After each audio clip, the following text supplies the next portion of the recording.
दिल्ली एक बार फिर से बड़े आतंकी हमले की दहलीज पर खड़ी थी। पुलिस की सतर्कता ने आतंकियों के मंसूबों को राख कर दिया। दिल्ली पुलिस की स्पेशल सेल ने गाजीपुर बॉर्डर से आतंकी शब्बीर अहमद लोन को गिरफ्तार किया।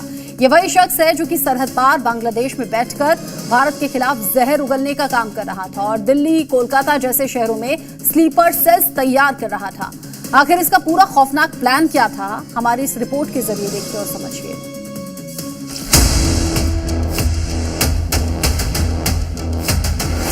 नाम शब्बीर अहमद लोन, लश्कर-ए-तैयबा का आतंकी, मकसद दिल्ली को दहलाना। लेकिन अपने मकसद में कामयाब होने से पहले पाकिस्तान के इस आतंकी को देश की सुरक्षा एजेंसीज ने धर दबोचा। शब्बीर लश्कर के प्लान दिल्ली को एक्टिवेट करने की फिराक में था।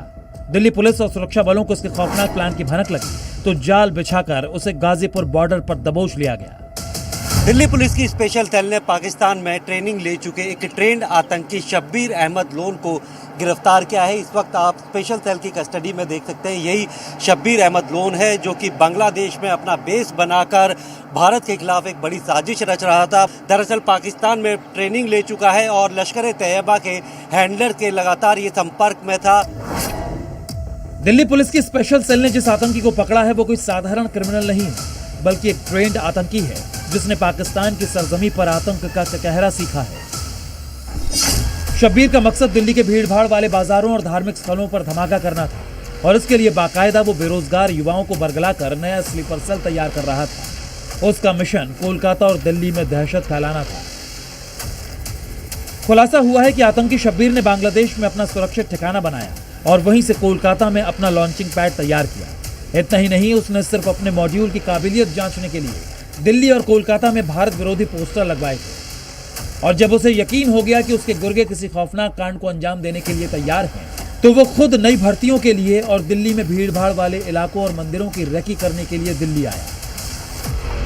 15 फरवरी और 21 फरवरी को स्पेशल सेल की टीम ने, इसी टीम ने कलकत्ता में और त्रिपुर डिस्ट्रिक्ट तमिलनाडु से 8 लोगों को गिरफ्तार किया था, जिसमें इनिशियल अरेस्ट कलकत्ता से हुई थी। और उस वक्त जो उमर फारूक और रबीउल इस्लाम जो 2 लड़के थे प्लस साथ में 6 और बांग्लादेशी नेशनल से जिनको त्रिपुर से अरेस्ट किया था, उससे पता चला था कि इन्होंने कई जगह रेकी की थी कि करके उनके वीडियोस बांग्लादेश शब्बीर अहमद लोन को भेजे थे। शब्बीर अहमद लोन सुरक्षा एजेंसियों के लिए कोई नया नाम नहीं है। साल 2007 में दिल्ली पुलिस की स्पेशल सेल ने AK-47 और ग्रेनेड जैसे भारी हथियारों के साथ उसे गिरफ्तार किया था। उस वक्त भी उसके तार सीधे हाफिज सईद से जुड़े थे। आतंकी शब्बीर साल 2018 तक दिल्ली की तिहाड़ जेल में बंद रहा। जेल से बाहर आने के बाद वो फिर एक्टिव हुआ और बांग्लादेश को अपना नया ठिकाना बनाकर भारत के खिलाफ ऑपरेशंस हैंडल करने लगा। गिरफ्तारी के बाद अब पुलिस शब्बीर से उगलवाने की कोशिश कर रही है कि उसके संपर्क में और कितने लोग थे और क्या दिल्ली में अभी भी कोई लिविंग बम या स्लीपर सेल सक्रिय है। वहीं शब्बीर की गिरफ्तारी से एक बात तो साफ है कि सीमा पार बैठे आतंकियों के आका भारत में दहशत का प्लान तैयार कर रहे हैं, लेकिन उन्हें नहीं पता कि भारत की सुरक्षा एजेंसीज उनके हर मंसूबों को नाकाम करने के लिए पूरी तरह तैयार हैं। ब्यूरो रिपोर्ट, जी मीडिया। और अब बात करेंगे कट्टरपंथियों की जिद की। दरअसल जगह मिली थी कब्रिस्तान के लिए, लेकिन भाईजान ने पहले वहां पर मजार बनाई, फिर मजार पर मस्जिद खड़ी कर दी, जबकि इस्लाम में कब्रिस्तान में मस्जिद नहीं हो सकती। आखिरकार प्रशासन ने सरकारी जमीन पर बनी हुई मस्जिद को मिट्टी में मिलाया और आपको जानकर हैरानी होगी, बुलडोजर रात के 3 बजे मस्जिद को मिट्टी में मिलाने के लिए आया था। देखिए रिपोर्ट।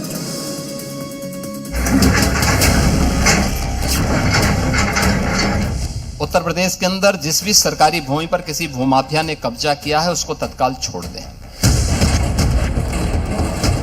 कब्जा कोई भी करेगा किसी भी स्मारक पर, किसी भी पौराणिक स्थल पर, वो कोई भी होगा, उसको छोड़ूंगा तो नहीं।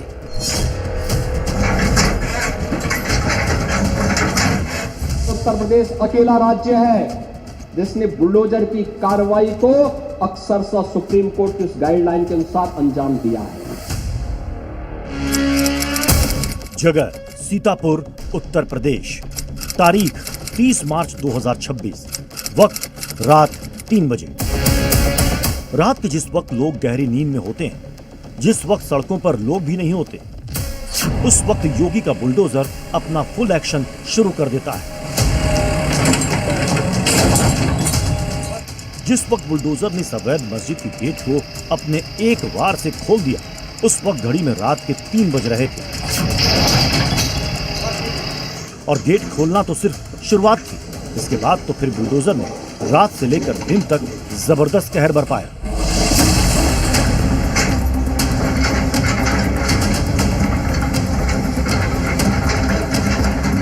यहाँ एक अवैध मस्जिद हुआ करती थी जो पिछले 22 सालों से सरकारी जमीन पर खड़ी थी, लेकिन सोमवार को इसके कब्जे का अंत हो गया। ऐसे 4 नहीं बल्कि 6 बुलडोजर ने अवैध मस्जिद की जड़ें हिला दी। बुलडोजर का एक एक वार 22 साल पुराने कब्जे की छत तोड़ रहा था। तस्वीरें यूपी के सीतापुर के लहरपुर की हैं, जहां कब्रिस्तान और तालाब की जमीन को कब्जा कर मस्जिद बना दी गई थी।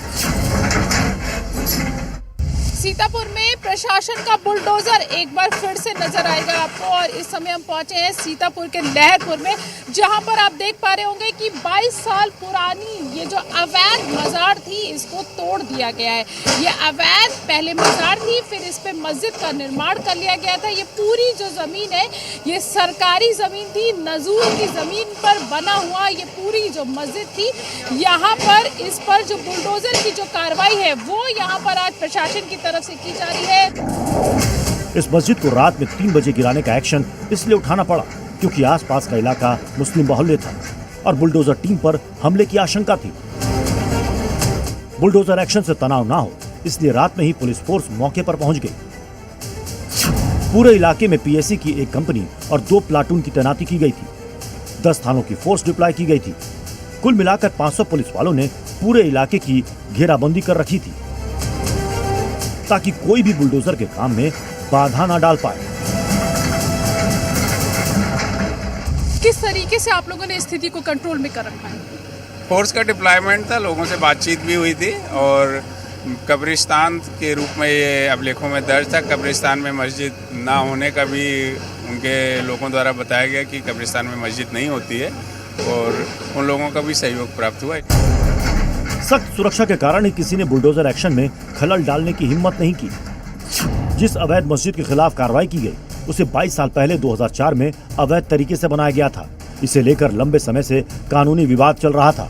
कई बार अवैध कब्जा हटाने के लिए मस्जिद से जुड़े लोगों को नोटिस भी दिया गया, लेकिन नोटिस के बाद भी अतिक्रमण नहीं हटाया गया। ऑनरेबल हाईकोर्ट ने यह आदेश किया कि यदि कोई एनक्रोचमेंट है तो नियमानुसार कार्रवाई करके एनक्रोचमेंट हटाया जाए। उसके क्रम में फिर जिलाधिकारी महोदय के न्यायालय से भी इसमें बेदखली का आदेश पारित हुआ और आज ये अतिक्रमण हटाने की कार्रवाई की जा रही है। आखिरकार प्रशासन ने कठोर कदम उठाते हुए बुलडोजर को अवैध मस्जिद की ओर भेज दिया।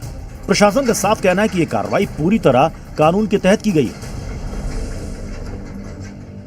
कल हमारा जब मंदिर हटाया जा रहा था तो बहुत लोग ये कह रहे थे कि शहर का सुंदरीकरण हो रहा है, बहुत अच्छी बात है। बहुत मुस्लिम लोग ये कह रहे थे कि इसमें गलत क्या है, शहर का विकास होना चाहिए। तो ठीक तो है, जब मंदिर टूट के विकास हो रहा है तो वैसे मस्जिद भी तोड़ी जा रही है, तो शहर का विकास ही तो हो रहा है। सरकारी जमीन पर कब्जा जमाने वाली अवैध मस्जिद को गिराकर योगी सरकार ने फिर से मैसेज दे दिया है कि अवैध कब्जा चाहे कितना भी पुराना क्यों ना हो, किसी भी धर्म का क्यों ना हो, कानून के पंजे के आगे टिक नहीं सकता। कब्जा कोई भी करेगा, किसी भी स्मारक पर, किसी भी पौराणिक स्थल पर, वो कोई भी होगा, उसको छोड़ूंगा तो नहीं। सीतापुर से प्रीति श्रीवास्तव के साथ ब्यूरो रिपोर्ट, जी मीडिया। यूपी के सीतापुर में अवैध मस्जिद पर बुलडोजर चला तो वहीं बुलडोजर के टारगेट पर वाराणसी का दाल मंडी इलाका भी था, जहां लगातार दूसरे दिन बुलडोजर पहुंचा और आज भी 30 मकानों को तोड़ने की कार्रवाई जारी रही। दाल मंडी में सड़क चौड़ीकरण के लिए बुलडोजर तंग गलियों में दाखिल हुए। पुलिस फोर्स और जिला प्रशासन की मौजूदगी में बुलडोजर ने मकानों और दुकानों को आज फिर से तोड़ा। आपको बता दें कि वाराणसी के दाल मंडी में ये बुलडोजर का डबल डोज था।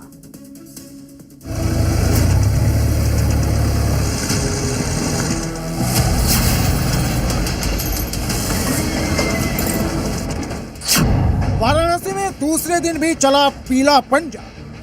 पीडब्ल्यूडी का बुलडोजर इस वक्त दाल मंडी के दुकानों को, मकानों को लगातार तोड़ते हुए दिखाई दे रहा है।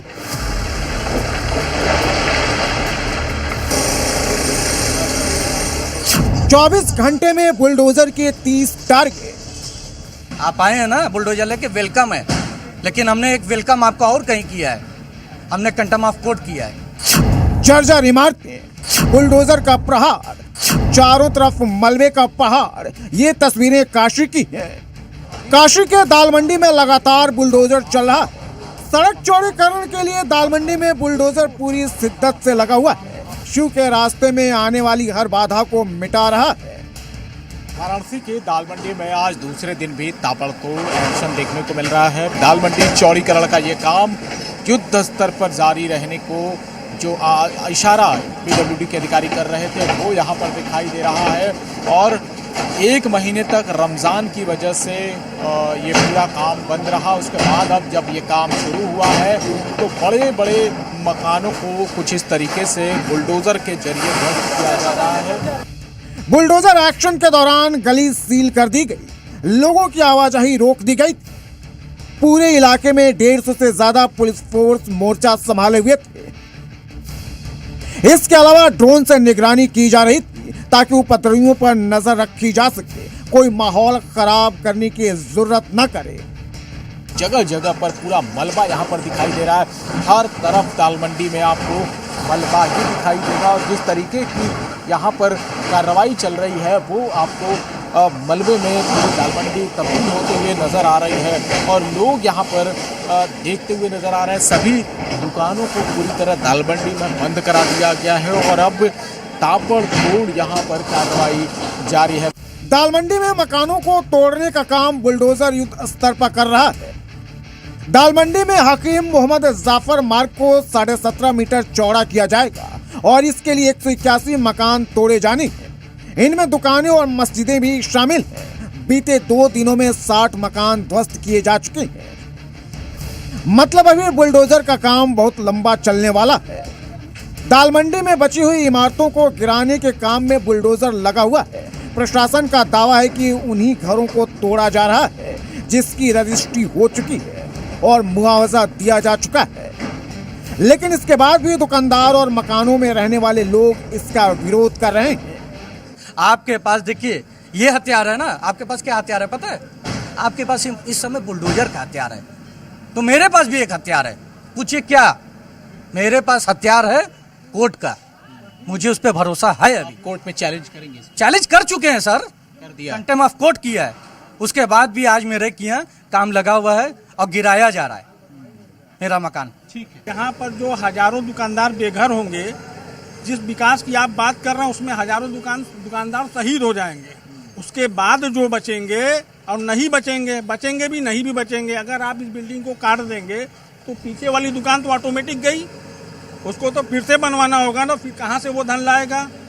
ये कौन सा विकास है? सवाल है कि प्रशासन कह रहा है कि मुआवजा दे दिया गया है, तो फिर दुकानदार इसका विरोध क्यों कर रहे हैं? तो इसका जवाब है मुआवजा मकान मालिकों को मिला है, जबकि दुकानदार किराएदार हैं और दुकानदार भी मुआवजे की मांग कर रहे हैं। जयपाल, जी मीडिया, वाराणसी।